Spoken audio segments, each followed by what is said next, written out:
Welcome to my video. In this video, I will be looking at talent identification, TID, and talent development, TDE. So what is talent identification? Talent identification is the process of recognizing current players that have the potential to excel within sport. This could be football, basketball, etc. And this was said by Werner, Lino, William, and Philip in 2008. So the first part of talent identification I'm going to be looking at is nurture, which is an environmental factor which looks at how environment affects players. For example, where they were born and raised. This is because if they're in an environment like England where it is more football orientated, they're more likely to go start playing football. You can also consider influences like their family and friends who can be the reason why they start playing certain sports. This means they are more likely to participate within that sport. This was said by Matt Carney in 1983. So, moving on to relative age effect, looking at an early quartile and a late quartile birth, young athletes who are born in the earlier quartile are more likely to play more physical sports such as rugby. This is because they are more physically developed compared to the later quartile births, who are less physically developed and tend to play sports with less contact because they are not fully physically developed. For example, someone who was born in September might want to play football instead of rugby because it's a lower contact sport and they don't want to get hurt. This was said and backed up by Martindale in 2016 about the relative age effect on young athletes. Let's look at their family. So let's look at their social, cultural development, their upbringing again, where they are from. We need to consider their brother, father, mothers, etc. If they are from a sporting background or a sporting environment, it is likely that their family will again have an impact on their choice of sport. This is social, cultural, because their family is impacting what sport they choose to play. This could be because everyone else in the sporting family plays that sport. Therefore, nurture is important, especially for young athletes. Having a trainer and coaches around them will help players grow and become better players. This is from Ericsson, Cramp, Tech Roma, 1993. This will be beneficial to athletes who early specialize because they will have their mentors around them for guidance.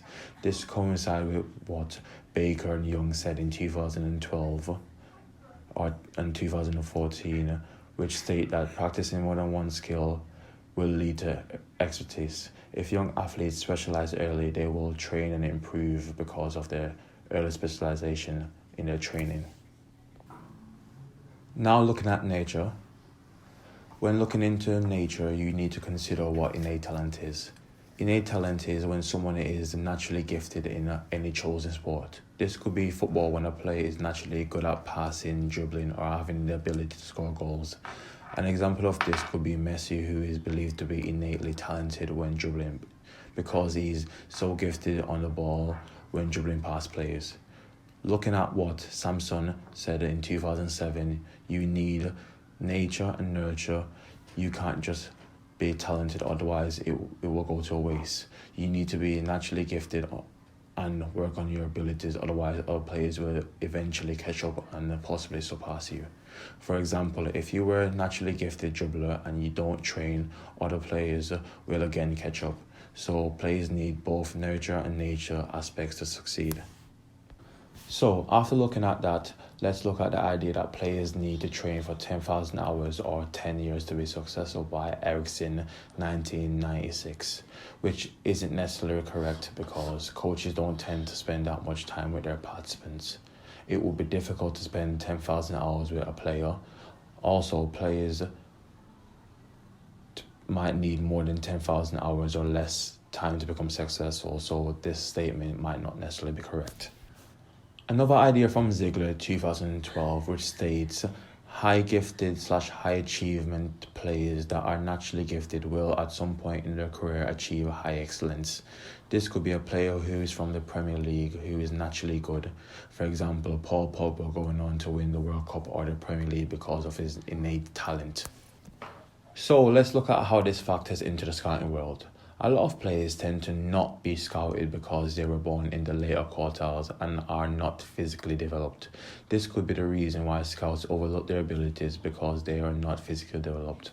So this links in what Gullit and Merz said in 2012 about most players who reach the senior level of football don't tend to go through any form of talent development schemes, which is interesting because you would believe players who reach the senior level would all go through the schemes to get to the senior level of football or any other sports professionally. After knowing this means scouting isn't working because most of these senior players didn't go through the program, so the FA or football clubs should possibly look into assessing players differently when they're young. For example, on their technical abilities, not just how physically developed they are, as they are failing to find the right place to put in the development programs because players like Lionel Messi was smaller than the average height, so the wrong scout would have missed his talent.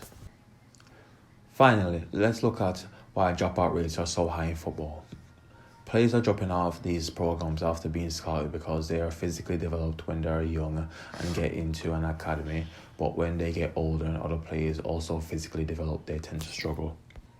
This is because both players have matured and they don't have a physical advantage anymore, but other players might be technically better at the sport. This means scouts are mistaking physically developed youth players for talented players, which lead to these players dropping out later because they struggle to consistently perform at a high level. This material came from Dylan and Dick in 2018 about why young athletes are dropping out of sport.